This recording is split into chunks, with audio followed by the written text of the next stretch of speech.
ঈদযাত্রায় ঢাকা মাওয়া expressway Padma সেতু toll প্লাজায় যানবাহনের দীর্ঘ সারি দেখা গেছে। সেখানকার সবশেষ খবর জানাচ্ছেন সহকর্মী সুজন হায়দার জনি।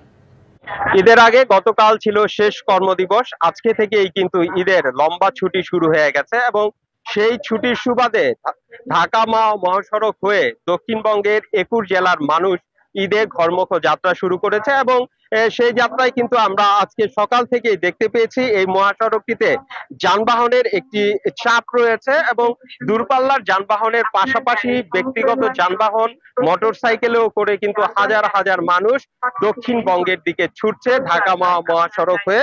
এবং এই মহাসড়কটিতে আসলে যানবাহনের অতিরিক্ত চাপ থাকলেও আজকে ভোর থেকে তেমন কোনো বিড়ম্বনা কিন্তু মহাসড়কটিতে নেই এবং কোথাও কোনো ধরনের যানজট নেই যতটুকু আমরা জানতে পেরেছি। এবং কালার এক্সপার্ট, জর্জ স্যাপ এবং মাইল্ড অন হ্যান্ডস টেকনোলজি সমৃদ্ধ অরিক্স ক্রিস্টাল ওয়াশ আপনার বেলা বাড়ার সাথে সাথে কিন্তু যানবাহনের যে চাপ ছিল সেই চাপটি কিছুটা সহনীয় পর্যায়ে চলে এসেছে। তবে পদ্মা সেতুর টোল প্লাজায় টোল দিতে স্বল্প সময় বিলম্ব হওয়ার কারণে এখানে কিন্তু একটি জটলা রয়েছে আজকে ভোর থেকেই। তবে বেলা বাড়ার সাথে সাথে সেটিও সহনীয় পর্যায়ে চলে আসছে এবং এবারের ঈদ যাত্রায় মানুষের বিড়ম্বনা কম হবার একটি সম্ভাবনা রয়েছে, কারণ ছুটিটি খুবই দীর্ঘ এবং মানুষ কিন্তু বিচ্ছিন্নভাবে অনেকদিন আগে থেকে এই মহাসড়ক দিয়ে ঈদে ঘরমুখ যাত্রা শুরু করেছে। এ কারণে কিন্তু কর্তৃপক্ষ ধারণা করছে যে এবারের যাত্রাটি